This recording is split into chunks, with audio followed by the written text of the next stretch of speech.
Genesis 20. From there, Abraham journeyed toward the region of Negeb and settled between Kadesh and Shur.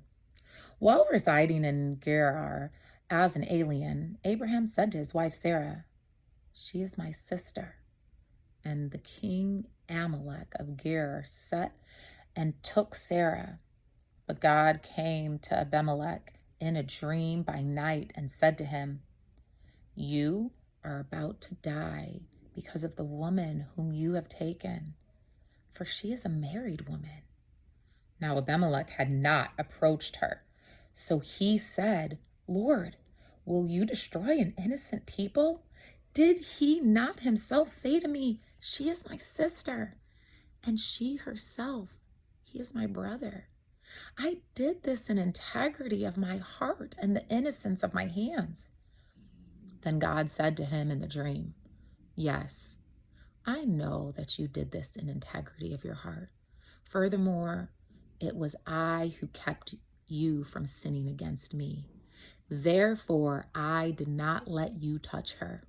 Now then, return the man's wife, for he is a prophet, and he will pay for you, and you shall live. But if you do not restore her, know that you shall surely die, you and all that are yours." So Abimelech rose early in the morning, and he called all his servants, and he told them all such things. And the men were very much afraid. Then Abimelech called Abraham, and he said, "What have you done to us? How have I sinned against you that you have brought such a great guilt on me and my kingdom?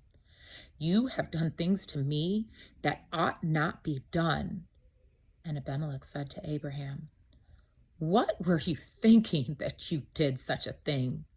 Abraham said, "I did it because I thought there is no fear of God at all in this place, and that they will kill me because of my wife.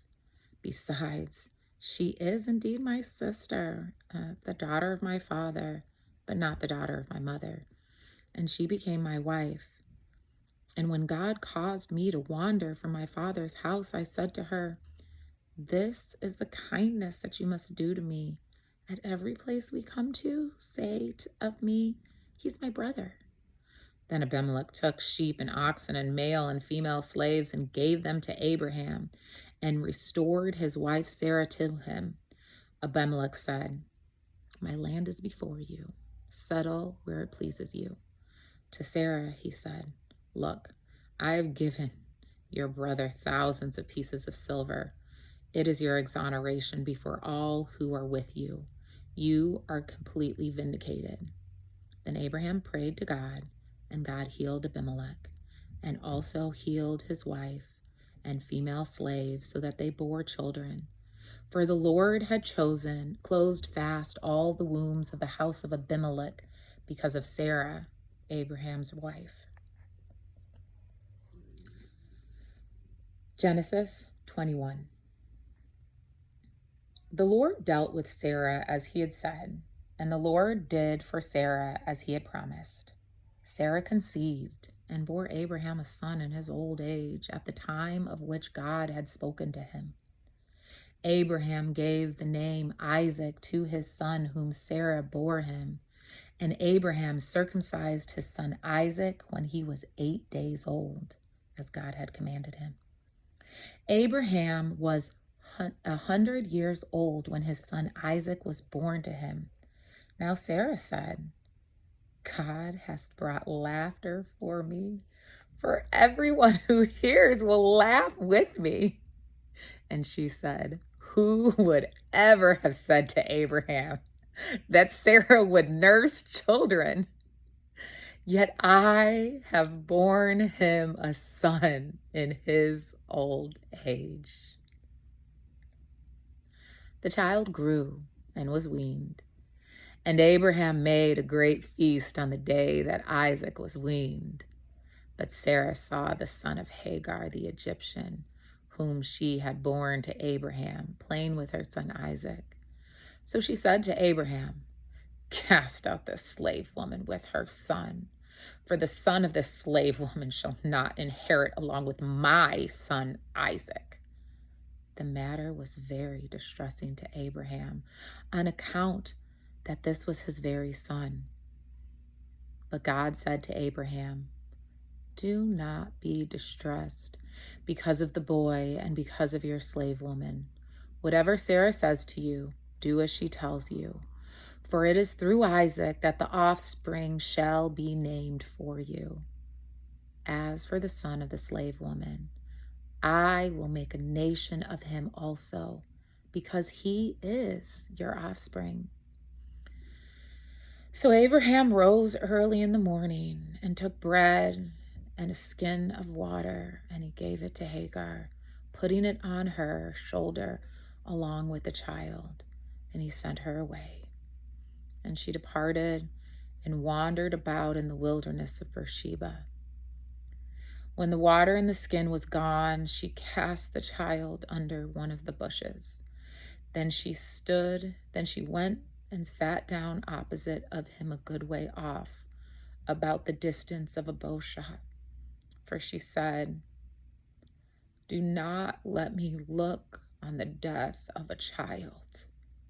And as she sat opposite of him, she lifted up her voice and wept. And God heard the voice of the boy. And the angel of God called to Hagar from heaven and said to her, what troubles you, Hagar? Do not be afraid, for God has heard the voice of the boy where he is. Come, lift up the boy and hold him fast with your hand, for I will make great nations of him. Then God opened her eyes, and she saw a well of water. She went and filled the skin with water and gave the boy a drink. God was with the boy, and he grew up, and he lived in the wilderness, and he became an expert with the bow. He lived in the wilderness of Paran, and his mother got a wife for him from the land of Egypt. At that time, Abimelech, with Phicol, the commander of his army, said to Abraham, God is with you in all that you do. Now, therefore, swear to me here by God that you will not deal falsely with me, or with my offspring, or with my posterity. But as I have dealt loyally with you, you will deal with me and with my land where you have resided as an alien. And Abraham said, I swear it. When Abraham complained to Abimelech about the well of water that Abimelech's servants had seized, Abimelech said, I do not know who has done this. You did not tell me. I have not heard of it until today. So Abraham took sheep and oxen and gave to Abimelech, and the two men made a covenant. Abraham set apart 7 ewe lambs of flock, and Abimelech said to Abraham, what is the meaning of these 7 ewe lambs that you have set apart? He said, these 7 ewe lambs you shall accept from my hand, in order that you may be a witness for me that I dug this well.